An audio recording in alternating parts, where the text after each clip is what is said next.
how to truly touch people's hearts when you play piano, step-by-step guide. It is actually easier than you think to touch people's hearts with music and with piano playing, and that is ultimately what we want to do, right? We want to touch people, we want to share music, we want to be with other people, we want to create and share emotions. And in this video I will tell you exactly how you can do it, and how you will also end up playing concerts like this if you know how to touch people's hearts. The first thing is that it's very counterintuitive, because you have to master the basics. You have to know how you play with your body. That means how you feel your body, how you use all the tools you have, all the fingers, your wrist, your elbows, your shoulders, how you do all of that. Very, very important. And you need a very conscious understanding of how you use the different parts of your body. That is very important, and it is crucial that you know this. And then the second step, of course, you also need to know how you can practice in a way that gives you security and yet makes you play authentically. These two things often are not in common and are not together, and that's why many people fail playing with emotions, because they will focus solely on security and don't really focus on authentically expressing themselves.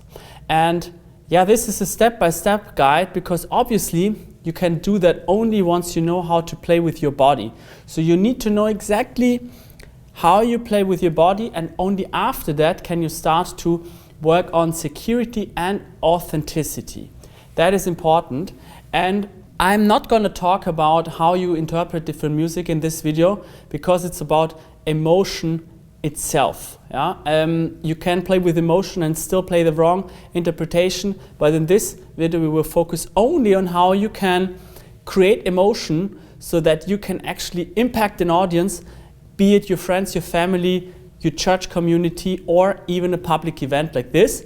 And after you have understood how you can play securely and authentically, then of course you will also want to work on your charisma. It's a term that comes from the old Greek, and it just means like a gift that you are able to, also influence other people in a positive way, that you have some certain kind of aura, that you are actually, presenting yourself. And there's different charisma. I mean, some people are really good with speaking on stage.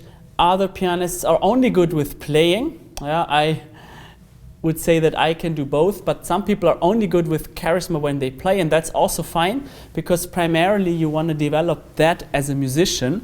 So what you have to do is you have to kind of project your sound. So when you play a note, you have to already put yourself into the shoes of your listeners. So you have to actually imagine how it is to listen to yourself while you're playing. That means in a hall like this, for example, you would only play like this in a living room, but in a hall you would have a sound that would project a little bit more. And you can also then dare to go more into the soft parts, and that is one component, I would say, from my own experience, is this kind of projection of sound. The other thing is the awareness of timing. You need to be aware of timing in order to create something special. Music is the only art form that is 100% dependent on time. That's why also, we want to bring music alive. We don't want to just watch it on a piece of paper. And that's also why I believe that artificial intelligence will not really take over music, because it's a deeply human thing to feel that kind of timing, and to also just be not perfect in that way, but that you actually react to the circumstances around you. And this awareness of timing and also the projection of sound will already enable you to play with more charisma. You can try this out when you are with other people and you play for them, and obviously that only works once you have mastered that security and also the bodily feeling that we have discussed in the beginning. So that's why it's important that you only work in the right order in these steps, and it doesn't make sense to work on the charisma part when you don't have the right technique yet. Yeah, that's why it's important to create the right technique first and the right strategies. That's also why most of my videos are about how to build the right strategies, how to build the right technique, how you practice correctly, because only then, once you have mastered those first steps, you can then start to work on your charisma. And then the last thing is, which I will be very careful here about sharing, is the way you move. Yeah, if you watch different pianists, the way they move on stage, the way they bow, the way they move at the piano also creates something in the audience. And I want to be very careful because, of course, we want to talk about the music first of all, and it doesn't really have to do anything with the music. But that's also why some pianists are more successful on stage than others, because they can display this kind of movements. And especially slow movements are often associated with a lot of confidence. So if you want to look confident, you can move slower, you can talk with a bit louder voice, you can project at the piano, but you also want to be aware of your movements.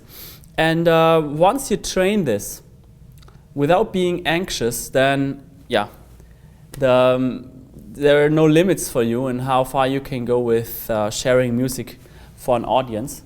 And it is obviously something that is not so easy to do from right at the start. It's something that you need to practice, but the capabilities of actually presenting yourself on stage gives us the space to actually experience music in a deeper way. That's why I really believe it's also important that you train this. And the problem is that most of the universities, conservatories don't teach that at all.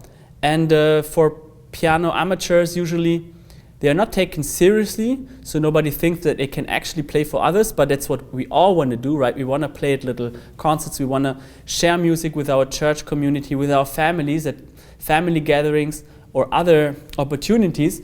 And that's why I think once you have mastered those first steps, the body sensations, but also the right way of kind of playing securely and authentically, then you should also start working on your charisma when you play in front of others.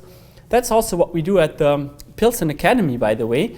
And if you want to learn how you can apply these 3 steps in the right order and how you can train yourself to play better in front of others, then you should apply for a free first strategy lesson with me, where we'll analyze exactly where you are on this journey, what the things are that you need to do in order to become more successful as a pianist, whatever that may mean for you. And then we will make a plan on how you can achieve your goals, either with me together or on your own. That's up to you. So just apply at aaronpilsner.com/academy, and I'll be in touch with you in the next days to find out if I can help you very well. So yeah, thanks for watching, and we see each other again very soon in the next video. Take care.